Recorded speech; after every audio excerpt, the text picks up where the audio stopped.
Oh, it's so bloody hot. Oh, I just washed my hair. Bit of housekeeping. This might still be quite echoey. I have just moved into my new flat and wood floors and I need to get some rugs. Anyway, it's gonna echo. Sorry. More importantly, if you're watching this video before the 22nd of June, I am hosting and chairing an interview panel at Foyle's Bookshop on the 22nd of June. There are tickets. I think they're £8 a pop. If you're in the London area, please come. The reason I'm bringing it up is because Nat Reeve, author of the novel I'm about to talk about and review, will be part of that panel, along with Alison Rumfitt, author of Tell Me I'm Worthless, Juliet Jacks, author of many different wonderful things, and River Solomon, author of Sorrowland, which I recently reviewed. All four of these incredible queer authors will be discussing queerness in literature at a panel, and I will be interviewing them. So, please come along if you can. I'll link it in the description. It's too hot. It's too hot. It's too hot. Why did I shower? Nettleblack is wonderful. Have you ever read a book that was everything you ever wanted? Like, I've heard people say, if your dream book doesn't exist,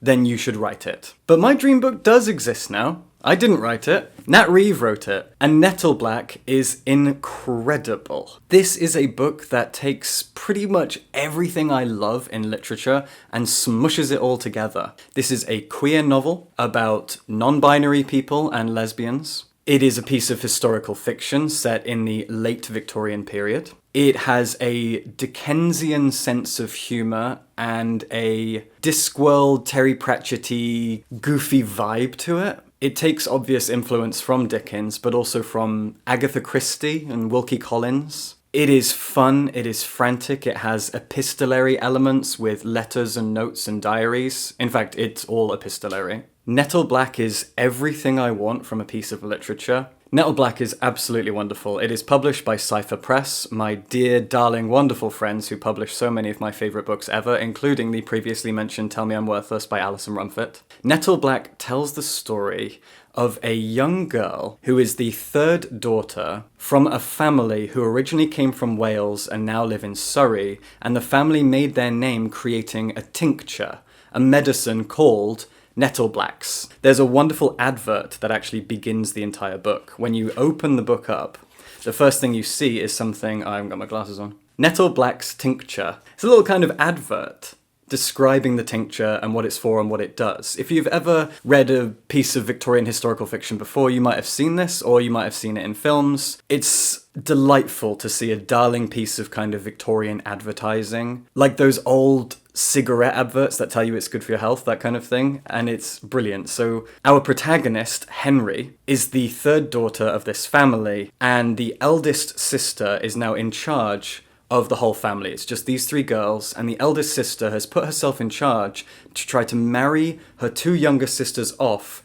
into the gentry. Their parents wanted them to move from new money into old money, I guess. This family have made their wealth, relatively, out of creating a product, but now they need to marry into the bourgeoisie. And Henry doesn't want to do that. And then Henry just runs away in the second chapter. She's just, no, I'm not doing this. She bolts. And she goes down a dark alley, and she is attacked by this male-female pair of hooligans that are basically ransacking their town and causing trouble. And she's rescued by this strange group of people, a group of local vigilantes. And they're kind of the local police force, but they're not the police. They are a law unto themselves, kind of. They're a vigilante group who try to maintain the balance and do light detective work and help people in their local community. And she ends up joining their ranks and kind of hiding amongst them as a way to escape her life. And that's how the novel then continues. It's about what this vigilante group gets up to, what she does as part of it,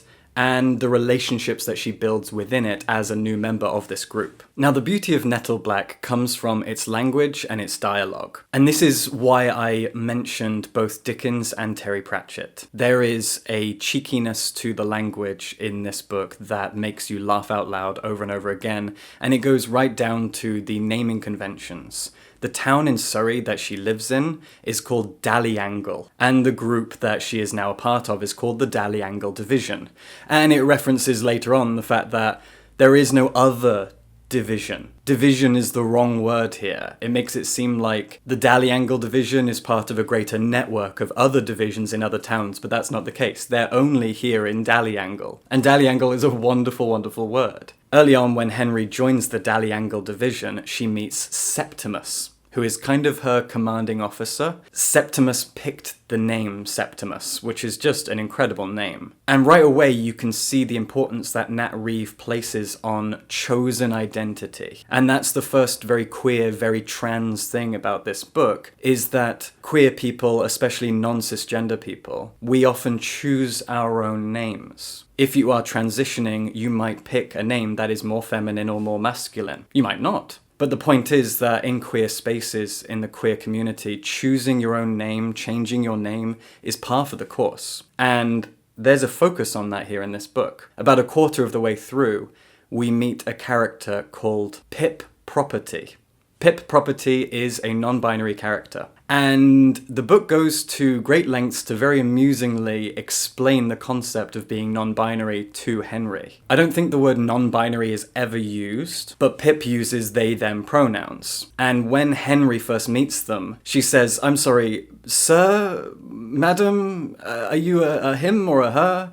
And Pip says something like, "Darling, why don't you stumble in sweet Shakespeare's footprints and use they?" And it's just wonderful because, as we in the NB community often have to parrot, Shakespeare used they pronouns in the singular to prove the point that they-them pronouns are valid. And I absolutely adore it. The dialogue is wonderful. Pip is a dandy. They are an adorable, wonderful, eccentric, Poirot-esque character, and I love them to bits. And it's in these characters and in the language and the names where all of the comedy comes from. One of my favourite aspects is that Henry swears using different fruit names. Her favourite is figs. She says, "Oh, figs," a lot. But there's loads of them. And she's constantly saying, "Oh, pomegranates." And her dialogue all the way through the book is cut up with little M-dashes. She, speaks, well, sort of, like, this. So it's very endearing. It's lovely. It's absolutely so sweet. Like, we must protect her. Henry is the most incredible character. I love her so much. So she speaks in these little broken up sentences. She swears using fruit names. She is constantly confused and doesn't know where she is and what she's doing and why she's here. And it does feel very Terry Pratchett in that way. Quite often his characters are in over their heads and confused about what's going on, and Henry really feels like a Terry Pratchett creation. And that is a huge compliment. And the naming conventions and the language and the sweetness of it and the goofiness of it is also very Dickensian. And because this is a piece of historical fiction set in the Victorian period, it fits. And Dickens is also referenced at one point as well. This is a book that is explicitly queer, because it's about genderqueer people, it's about lesbian love. What I love about that is that it is very celebratory. Cypher Press, the same publisher, last year put out Tell Me I'm Worthless by Alison Rumford, which was my favourite novel of that year. I'll be interviewing her soon, this is incredibly exciting. But that is a dark, dark book about transness, about the bigotry, abuse and fascism that a lot of British culture projects onto or attacks trans people with. It's a dark, angry, frustrating, frightening book. It's a book that was written with anger and frustration and exhaustion. Nettleblack is published by the exact same publisher, and it approaches transness and queerness in general with a very different attitude. It celebrates queerness. It celebrates people being different, people being strange, people discovering themselves, people discovering each other, discovering different ways of living. Henry discovers herself several times over through this novel, and she learns from other characters that there are different ways to live. And I think that's something that annoys a lot of cis-het people. I've been verbally abused in the street for the way that I dress or present myself or whatever. And sometimes I think it must be because they are confused and frightened and frustrated that there is a different way to live other than the way that they live. Quite often that seems to be the case. And that's kind of what this book is about. in part, is that you can live a different way. There might be a way for you to live and experience life that you didn't even know about. And it celebrates that in a wonderful capacity. But it's also just such a fun and wonderful book. It really, really reminds me of the film Hot Fuzz. I kept thinking of Hot Fuzz over and over again while I was reading it, in the character dialogue and the relationships, but also in the fact that this is a tiny community with a strange kind of policing vigilante division that are solving petty crimes and making things worse and getting confused and being bad at their jobs. Henry can't ride a bicycle and she has to be taught. And it really reminded me of the police department in Hot Fuzz. Early in the book, one of the main crimes that is kind of being followed throughout is a head. A severed head is found. There is a local community theatre that's putting on a production of The Pirates of Penzance, and they find a head. I think it's in the prop box. There's a severed head, a real one. And then the division loses the head, or it gets stolen or something, and they're trying to find it. And this is like a real crime. This is a real serious thing they need to solve. And they're terrible at it. And the head is kind of a through line all the way through, as is the mystery of what happened to Henry Nettleblack. Because now she's kind of in disguise in this division, and the division may have to look for her. Maybe they'll have to get involved with the search for her. I'm not going to spoil any of that. But all the while, she's building relationships and friendships and getting confused and frightened sometimes. And then, of course, you've got these thug hooligans that are sort of abusing the town. It's so sweet. The town of Daliangle is the most wonderful place to be. All of this wonderful stuff that's going on that feels particularly Victorian, particularly small town, small community, and also explicitly queer. And it's all funny and jaunty and jovial almost all of the time. Henry is the most likable, wonderful, sweet, darling protagonist. I love her to pieces. Septimus, Pip Property, these unforgettable characters. They're so great. The middle sister, the middle Nettleblack sister, whose name I've now forgotten, she's also fantastic. She's pretty much the first character that you meet in the novel, and she's excellent. All these characters are so well written and so well realised. The fact that this is a debut novel blows my mind. It's 400 and something pages long, about 420. 420. Is that still funny? And it's so well crafted and very, very well paced. And the way that it sort of feels like it moves, there is a narrative line that you're following, obviously, but it's sort of made up of little circles.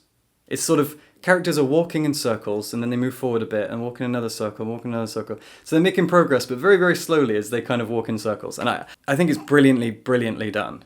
It kind of reminds me of The Unconsoled by Kazuo Ishiguro in that way. There's a sense of walking in circles while slowly making progress. It's brilliant. If you like Hot Fuzz, Charles Dickens, Terry Pratchett, and things that are very explicitly and celebratorily queer, you're going to love Nettleblack by Nat Reeve. It is a sensation of a debut novel. Cypher Press can't do anything wrong. They are my favourite publisher. And I'm so, so grateful that they asked me to chair this interview panel. This is the highest honour. Nat Reeve is amazing. You need to check out Nettleblack.